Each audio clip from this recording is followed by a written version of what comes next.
एक शरारती और डबल मीनिंग बातें करने वाली लड़की थी। उसको अपनी बातों को उल्टा बोलकर बड़ा मजा आता था। एक शाम वो अपने घर के सोफे पर बैठकर टीवी देख रही होती है।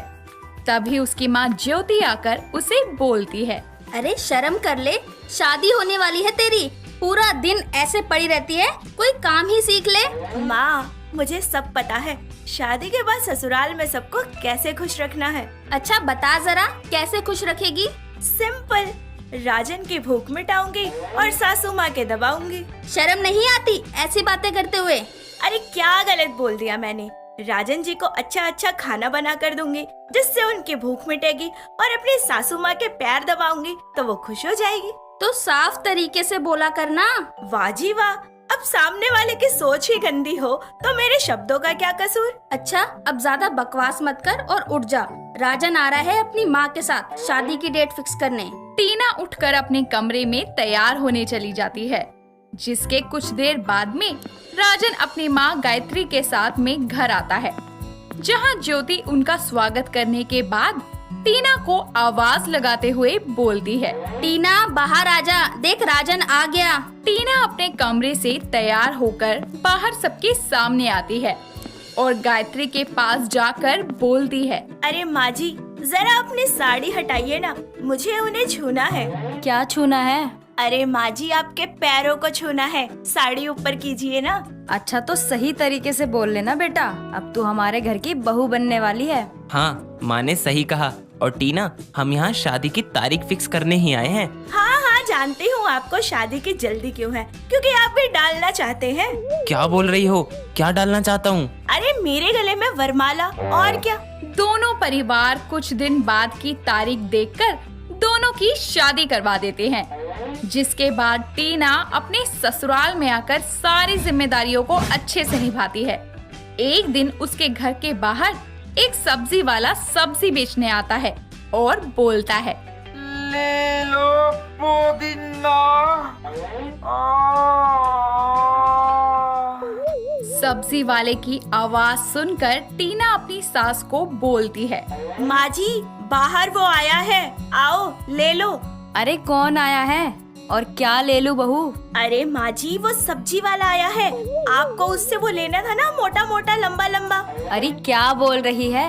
अरे माँ जी, क्या कहते हैं उसे? हाँ, घिया, मोटा सा लंबा सा, समझ आया? अरे सीधा सीधा नहीं बोल सकती क्या कि माँ जी सब्जी वाला आया है और घिया ले लो?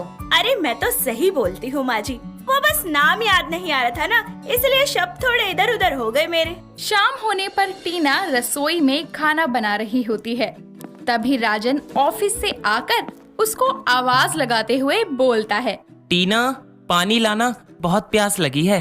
अरे अंदर आके ले लो, मैं काम कर रही हूँ। अरे यार ले आओ ना, मेरे से खड़ा नहीं हुआ जा रहा। टीना पानी लाकर राजन को देते हुए बोलती है, इतने थक गए? अगर अभी मैं आपसे वो करने को कहूँ फिर क्या करोगे?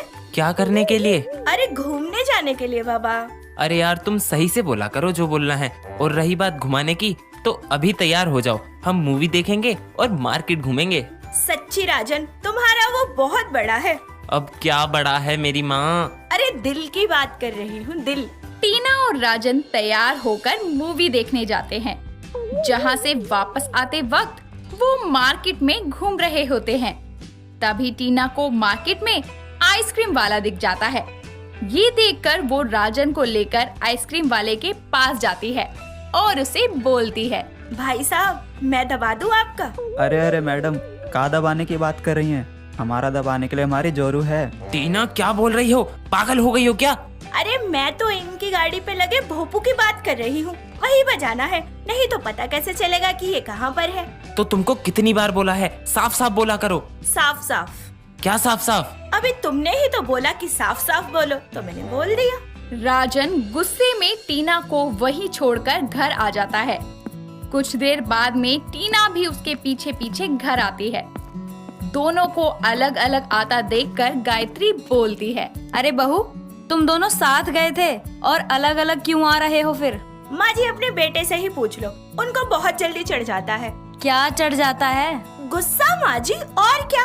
फालतू में मुझे बीच रास्ते में छोड़कर आ गए। ऐसा नहीं है मेरा बेटा, जरूर तूने ही कुछ किया होगा, जब भी वो तुझे छोड़कर यहाँ अकेला आ गया। तू छोड़, मैं उससे ही पूछ लूंगी। गायत्री अपने बेटे के कमरे में जाती है और उससे सारी बातें जानने के बाद बोलती है। बेटा, बहू को सुधारने का एक तरीका है मेरे पास। क्या माँ? गायत्री राजन को सारा प्लान बताती है, जिसके बाद दोनों टीना को सुधारने के लिए अपने प्लान पर काम करते हैं।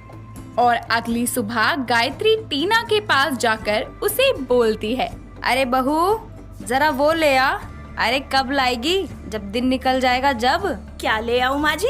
अरे चाय, सुबह से वेट कर रही हूँ, अभी तक दी नहीं तूने। अरे माँ जी तो साफ साफ बोलो ना, आप भी क्या घुमा फिरा के बोल रही हैं? टीना रसोई में चाय बनाने जाती है और कुछ देर बाद में वो चाय लेकर सास के पास आती है और उसे देती है। इतने में राजन कमरे से बाहर आकर बोलता है, अरे टीना, अंदर आकर जरा वो दे दो। क्या दे दूँ? अरे मेरी शर्ट नहीं मिल रही, दे दो जरा ढूंढ कर। अरे तो ऐसे बोलो ना, कोई और सुनेगा ना तो गलत मतलब ही समझेगा। तो समझता रहे, मैंने तो सही बोला ना, गलत समझने वाले की गलती है।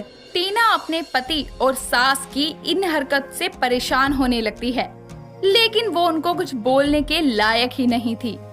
ऐसे ही शाम होने पर जब राजन काम से वापस आता है, तब गायत्री उससे बोलती है, बेटा, बहू की अकल अभी भी ठिकाने पे नहीं आई, लगता है थोड़ा और ड्रामा करना पड़ेगा। तभी राजन टीना को आवाज लगाते हुए बोलता है, टीना, ओ टीना, मेरी प्यास बुझा दो ना। क्या बोल रहे हैं आप? अरे माँ जी बैठी है, थोड़ी तो शर्म कर लो। अरे प्यास लगी है, पानी दे दो, उसी से तो बुझेगी ना प्यास। अरे तो ऐसे बोलो ना, आपको पानी चाहिए, प्यास बुझा दो का क्या मतलब होता है?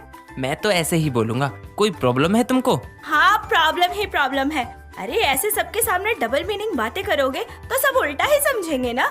मैंने तो घर में बोली है, लेकिन तुम तो बाहर बोलती हो, और तुमको कुछ भी समझाऊं तो बोलती हो कि तुम्हारी कोई गलती नहीं है। देख बहू, मैं तुझे तेरे अंदाज में समझा रही थी कि बातों को घुमा फिरा के बोलने से उनका मतलब बदल जाता है, जिससे सामने वाला उसे गलत समझ सकता है।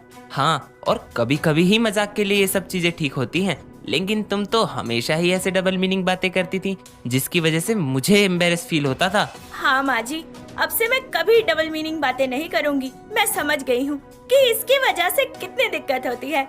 चलिए अब जल्दी से, वरना वो ठंडा हो जाएगा और फिर मजा नहीं आएगा। क्या ठंडा हो जाएगा?